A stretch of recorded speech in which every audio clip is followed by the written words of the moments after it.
ನೇಪಾಳದಲ್ಲಿ ದೊಡ್ಡ ಮಟ್ಟದ ಬೆಳವಣಿಗೆಗಳಾಗ್ತಾ ಇದೆ.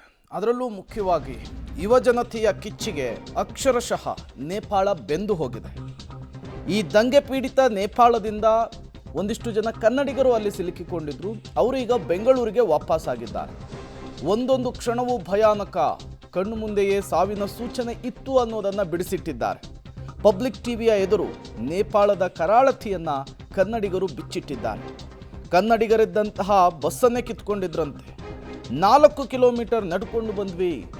ನೇಪಾಳದಲ್ಲಿ ದಂಗೆ ಇದ್ದಂತಹ ಸಂದರ್ಭದಲ್ಲಿ ಏನೇನಾಯಿತು ಎಲ್ಲವನ್ನೂ ಕೂಡ ಫೇಸ್ ಮಾಡಿಕೊಂಡು ತಾಯ್ನಾಡಿಗೆ ಬಂದ ನಂತರ ಅಲ್ಲಿದ್ದಂತಹ ಕನ್ನಡಿಗರು ತಮ್ಮ ಅನುಭವವನ್ನು ಬಿಚ್ಚಿಟ್ಟಿದ್ದಾರೆ.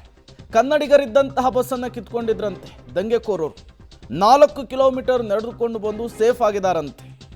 ಕನ್ನಡಿಗರಿದ್ದಂತಹ ಹೋಟೆಲ್ಗೆ ಬೆಂಕಿ ಹಚ್ಚೋದಕ್ಕೂ ಕೂಡ ಪ್ರತಿಭಟನಾಕಾರರು ಯತ್ನಿಸಿದ್ರು ಅನ್ನೋದು ಗೊತ್ತಾಗ್ತಾ ಇದೆ. ಉದ್ವಿಗ್ನ ಸ್ಥಿತಿಯನ್ನು ನೆನಪಿಸಿಕೊಂಡು ಮಹಿಳೆಯೊಬ್ಬರು ಕಣ್ಣೀರು ಹಾಕಿದ್ದಾರೆ. ಸಂಕಷ್ಟಕ್ಕೆ ಸಿಲುಕಿದಾಗ ನಮ್ಮ ಸರ್ಕಾರದಿಂದಲೇ ಸ್ಪಂದನೆ ಸಿಗಲಿಲ್ಲ ಅನ್ನುವಂತಹ ಮಾತನ್ನು ಕೂಡ ಅವರು ಹೊರಹಾಕಿದ್ದಾರೆ.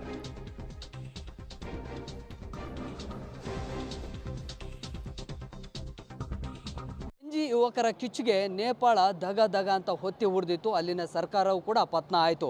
ಆದರೆ ನೇಪಾಳಕ್ಕೆ ಹೋದಂತಹ ಸಾಕಷ್ಟು ಪ್ರವಾಸಿಗರು ಸಿಲುಕೊಂಡಿದ್ರು. ಅದರಲ್ಲಿ ಕೂಡ ನಮ್ಮ ಕರ್ನಾಟಕ ಬೆಂಗಳೂರಿನಿಂದ ಹೋದಂತಹ ಸಾಕಷ್ಟು ಪ್ರವಾಸಿಗರು ಸಂಕಷ್ಟಕ್ಕೆ ಸಿಲುಕಿದ್ರು. ಇದೀಗ ಸುರಕ್ಷಿತವಾಗಿ ಈಗ ಬೆಂಗಳೂರಿಗೆ ಬಂದಿದ್ದಾರೆ. ಸೊ ಬೆಂಗಳೂರಿನ ಏರ್ಪೋರ್ಟ್ಗೆ ರೀಚ್ ಆಗಿದ್ದಾರೆ. ಅವ್ರನ್ನೇ ಮಾತನಾಡಿಸ್ತಾ ಹೋಗ್ತಾನೆ. ಅಲ್ಲಿನ ಕರಾಳತೆ ಹೇಗಿತ್ತು ಅನ್ನೋಂಥದ್ರ ಬಗ್ಗೆ ಪಬ್ಲಿಕ್ ಟಿವಿ ಮುಂದೆ ಅವರು ಎಕ್ಸ್ಪ್ರೆಸ್ಸನ್ನು ಮಾಡ್ತಾ ಹೋಗ್ತಾರೆ. ಸರ್, ಹೇಗಿತ್ತು ಸಿಚುವೇಶನ್ನು ತಿಳ್ಕೊಂಡ್ರೆ ನಮಗೆ ನಮ್ಮ ಲೈಫಲ್ಲಿ ಇದೇ ಫಸ್ಟ್ ಟೈಮ್ ನಾವು ಈ ಥರ ಫೇಸ್ ಮಾಡಿರೋದು. ಈ ಥರ ಮಾಡಿರೋದು ನಮಗೆ ಭಾರಿ ನಮಗೆ ಅಲ್ಲಿ ಏನಾಯಿತು ಅಂದರೆ ಹೇಳೋದಕ್ಕೆ ನಮ್ಗೆ ಕಷ್ಟ ಆಗ್ತಾಯಿದೆ. ಅಲ್ಲಿ ರಾತ್ರಿ ನೈಟಲ್ಲಿ ನೋಡಿದ್ವಲ್ಲ, ಎಲ್ಲ ಬಿಲ್ಡಿಂಗ್ಗಳು ಒಂದು 5-6 ಹತ್ರ ಬೆಂಕಿ ಹತ್ಕೊಂಡು ಉರಿತಾ ಇತ್ತು. ಇದು ನಮ್ಮ ಬಿಲ್ಡಿಂಗ್ ಎಲ್ಲಿ ಬಂದುಬಿಡ್ತು ಅಂತ ನಮಗೂ ಭಯ ಆಯಿತು. ಅದು ಭಯ. ನೀವು ಆ ಟೈಮಲ್ಲಿ ನಿಮ್ಗೆ ಹೇಗೆ ಅನ್ನಿಸ್ತು? ಮತ್ತು ನಿಮ್ಗೆ ಎಷ್ಟು ಜನ ಟೀಮ್ ಹೋಗಿದ್ರಿ? ಒಂದು ಏನಂದರೆ ಯೂತ್ಸ್ ಮನ್ಸು ಮಾಡಿದ್ರೆ ಸರ್ಕಾರನ ಹೆಂಗೆ ಬದಲಾವಣೆ ಮಾಡಬೇಕು ಅನ್ನೋ ಕಿಚ್ಚು ಆ ಯೂತ್ಸಲ್ಲಿ ಇತ್ತಲ್ಲ ಸರ್, ಅದು ನಮಗೆ ಒಂಥರ ಉರುಪು ಬರ್ತಾ ಇತ್ತು ಸರ್. ಅರಾಜಕತೆ ಎಲ್ಲಿ ನಡೆಯುತ್ತೋ ಅದನ್ನು ಬದಲಾವಣೆ ಮಾಡಬೇಕಾದ್ರೆ ಯೂತ್ಸ್ ಕೈಯಿಂದನೇ ಸಾಧ್ಯ ಅನ್ನೋದು. ಹೆಣ್ಮಕ್ಳಾಗಲಿ ಗಂಡು ಮಕ್ಕಳಾಗಲಿ ಎಲ್ಲರೂ ಒಟ್ಟಾಗಿ ಬೀದಿ ಇಳಿದು ಮಾಡಿದ್ರಲ್ಲ, ಅದು ನಿಜವಾಗ್ಲೂ ಒಂಥರ ರೋಮಾಂಚನ ಆಗ್ತಾಯಿತ್ತು ಸರ್. ಭಯ ಒಂದು ಕಡೆ ಆದರೆ ಈ ಥರ ರೋಮಾಂಚನ ಒಂದು ಕಡೆ ಆಗ್ತಾಯಿದೆ. ಏನಾದರೂ ಬದಲಾವಣೆ ಚೇಂಜ್ ಮಾಡಬೇಕಾದ್ರೆ ಯೂತ್ಸ್ ಕೈಯಿಂದನೇ ಸಾಧ್ಯ ಅನ್ನೋ ಒಂದು ಭಾವನೆ ಬರ್ತಾಯಿತ್ತು ಸರ್. ಸುಮಾರು ಪ್ರವಾಸಿಗರು ಸಂಕಷ್ಟಕ್ಕೆ ಸಿಲುಕಿದ್ರಿ, ಅದರಲ್ಲಿ ತಾವು ಕೂಡ ಇದ್ರಿ. ತಾವು ಉಳಿದುಕೊಂಡಿರುವಂಥ ಜಾಗದಲ್ಲಿ ಬೆಂಕಿ ಹಚ್ಚುವಂಥದ್ದು, ಪ್ರತಿಭಟನೆ ಕಿಚ್ಚು, ಅದೆಲ್ಲ ಹೆಂಗಿತ್ತು? ಮತ್ತು ನಿಮ್ಮ ಕಣ್ಣಾರೆ ಏನೆಲ್ಲ ಕಂಡ್ರಿ? ಅದು ನಮಗೆ ತುಂಬ ಕರಾಳತೆ ಇತ್ತು. ಅಲ್ಲಿ ಏನಂದರೆ ನಾವು 10ನೇ ಫ್ಲೋರಲ್ಲಿ ಬಿಲ್ಡಿಂಗ್ ಮೇಲೆ ನಿಂತ್ಕೊಂಡು ನೋಡಿದ ತಕ್ಷಣ ನಮ್ಮ ಬಿಲ್ಡಿಂಗ್ ಬೆಂಕಿ ಹಚ್ತಾರೆ. ನಾವು ಅದೇ ಅವಸರದಲ್ಲಿದ್ವಿ. ಆದರೆ ನಮ್ಮ ಫ್ಯಾಮಿಲಿ ಮೆಂಬರ್ಸ್ ನಾವು ಯಾವ ಥರ ರಾತ್ರಿ ಹೊತ್ತು ಕಾಯಬೇಕು, ಯಾವ ಥರ ಅವ್ರನ್ನ ಸೇವ್ ಮಾಡಬೇಕು ಅನ್ನೋದು ನಮಗೆ ತೋಚ್ತಾ ಇರಲಿಲ್ಲ.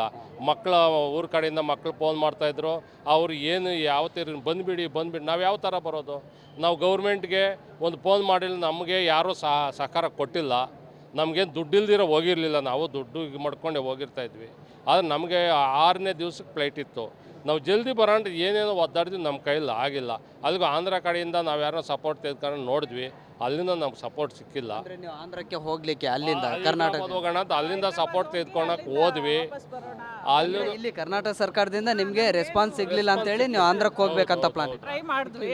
ಆಂಧ್ರ ಅದು ಹೈದ್ರಾಬಾದ್ಗೆ ಹೋಗಿ ಹೈದ್ರಾಬಾದಿಂದ ಆಮೇಲೆ ಬೆಂಗಳೂರಿಗೆ ಬರೋಣ ಅಂತ. ನಮ್ಗೆ ಅದು ಆಗಲಿಲ್ಲ.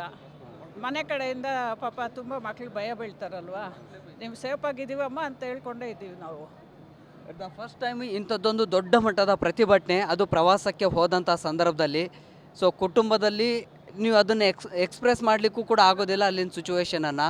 ಸೊ ಅದನ್ನು ಹೇಗೆ ನೆನಪಿಸ್ಕೊಳ್ತೀರಿ? ಇನ್ನೂ ಕೂಡ ಗಾಬರಿಯಲ್ಲೇ ಇದ್ದೀರಾ? ಅದೇ ಗಾಬರಿಯಲ್ಲೇ ಇದ್ದೀವಿ ನಾವು.